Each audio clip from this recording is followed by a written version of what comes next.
అంటే ఇప్పుడు ఉగ్రవాదం అంటే అసలు వాళ్ళేనా ఉగ్రవాదం అంటే ఇప్పుడు మన భారతదేశంలో కూడా రాష్ట్రాలల్లో ఇప్పుడు చెరువులు ఉన్నాయి, చెరువులు కబ్జాలు చేస్తుండ్రు, కుంటలు కబ్జాలు చేస్తుండ్రు, పెద్ద పెద్ద కొండలు కబ్జాలు చేసి పెద్ద పెద్ద 50 ఫ్లోర్ల బిల్డింగులు కట్టి 1000 కోట్లు సంపాదించుకుంటున్నారు రాజకీయ నాయకులు, బిల్డర్లు.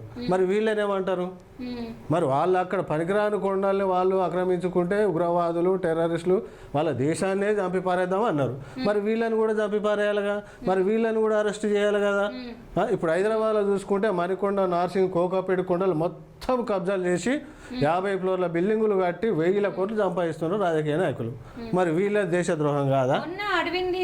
హెచ్యూ క్యాంపస్ కూడా లేపేయడానికి ట్రై చేసిన. మరి అంటే వీళ్ళు ఉగ్రవాదులు కాదా? వీళ్ళు దేశద్రోహులు కాదా? అన్న ఇప్పుడు సామాన్య ప్రజలకు అర్థమయ్యేటట్టు ఒక మాట నేను మిమ్మల్ని అడుగుతా, అసలు ఉగ్రవాదం అంటే ఏందన్న, దాని అర్థం ఏంది? ఇక అది ఉగ్రవాదం అంటే వాళ్ళకి తెలుసు. మరి ఉగ్రవాదం అంటే వాళ్ళని అడగాలి. వీళ్ళు ఉగ్రవాదులని ముద్రేస్తున్నారు కదా, ఇప్పుడు వాళ్ళని అడగాలి. వేరే దేశం నుండి వచ్చి మనోళ్ళని టూరిస్ట్ ప్లేస్ లో చంపిండ్రు అన్న, వాళ్ళని ఉగ్రవాదులు అంటున్నారు. వాళ్ళు చేసిన చర్యలను ఉగ్రవాదం అంటున్నారు. చేసిన వాళ్ళేమో ఉగ్రవాదులు, చేసిన చర్యనేమో ఉగ్రవాదం అంటున్నారు. దౌర్జన్యంగా వచ్చి చంపినరు కాబట్టి, అన్యాయంగా.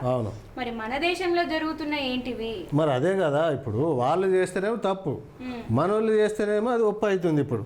ఇప్పుడు ఇంత అడ్డగోలుగా ఇప్పుడు దేశం అంటే ఏంది? దేశాన్ని రాజకీయ నాయకులు ప్రజలకి అందరు సమానంగా చూడాలి. పేద ప్రజలకు కూడా ఒక పద్ధతిలో చూసి వాళ్ళకి ఏమేమి ఇవ్వాలో అవి ఇవ్వాలి. ఇప్పుడు ఒకటి చెప్తాడు, పెట్రోల్ రేట్ ఎంత ఉండే? బీజేపీ ప్రభుత్వం వచ్చినప్పుడు 50 రూపాయలు ఉండే. 50 రూపాయల నుండి 100 రూపాయలకు తెచ్చిండు నరేంద్ర మోడీ. మరి దీన్ని దేశద్రోహం అన్నారా? డీజిల్ రేటు 40 రూపాయలు ఉండే, 40 నుంచి 100కు తెచ్చిండు.